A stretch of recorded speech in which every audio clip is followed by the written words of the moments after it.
Boa noite a todos. Eu sou a Fernanda. Para quem ainda não me conhece, a gente vai estar se encontrando aí na disciplina de Porte 2 e muito provavelmente quem ainda não pegou essa aula é Redação Oficial. Tá? Quando a gente pega, né, uma análise ali bem básica de conteúdos que mais são recorrentes na prova de banca CESP, em geral, a gente tem muito mais Porte 2 do que Porte 1, levando em consideração a pontos temáticos. Percentual de questão, 30% das questões CESP são relacionadas a tipos e gêneros textuais e interpretação textual.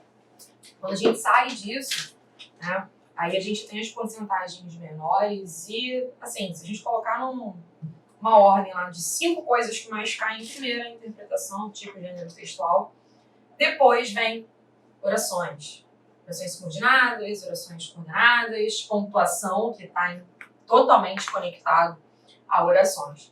Então, para que você consiga identificar, para que você compreenda o que é uma oração subordinada, o que é uma oração coordenada, antes de tudo, você precisa entender o que é o período simples, quando você só tem uma oração. E quais são os componentes dessa oração, como é que ela se forma. E, obviamente, o nosso primeiro componente é o sujeito. Né? Ele é o principal, tudo gira em torno dele.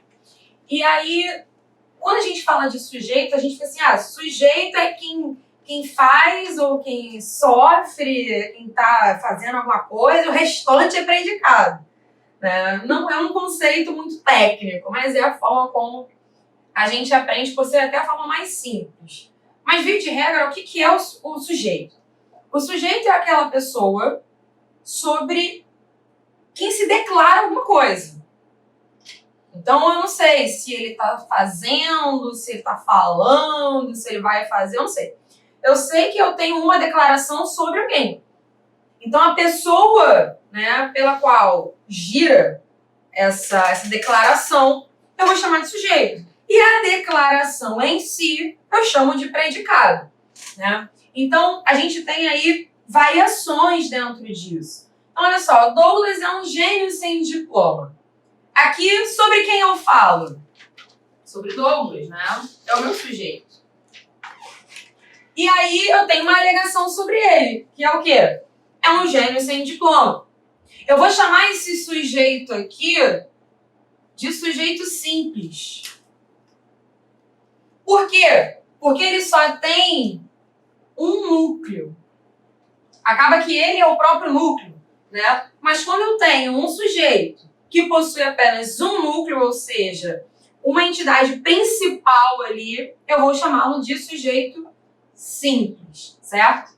Mudaram as estações. Qual é o sujeito aqui? As estações. Ué, mas o sujeito não vem primeiro? Não, necessariamente. A ordem da frase, né, a ordem da nossa oração sempre é sujeito, verbo e complemento. Só que esses termos, eles podem se misturar.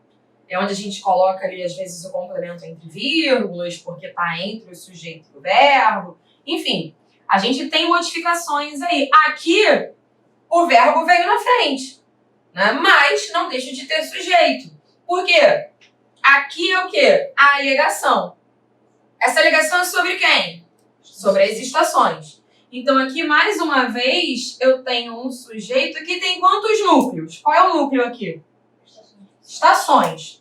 Então, eu tenho, mais uma vez, um sujeito simples e o núcleo vai ser aqui a palavra estações. Lembrando, sujeito, as estações, núcleo, estações, que é o principal, certo?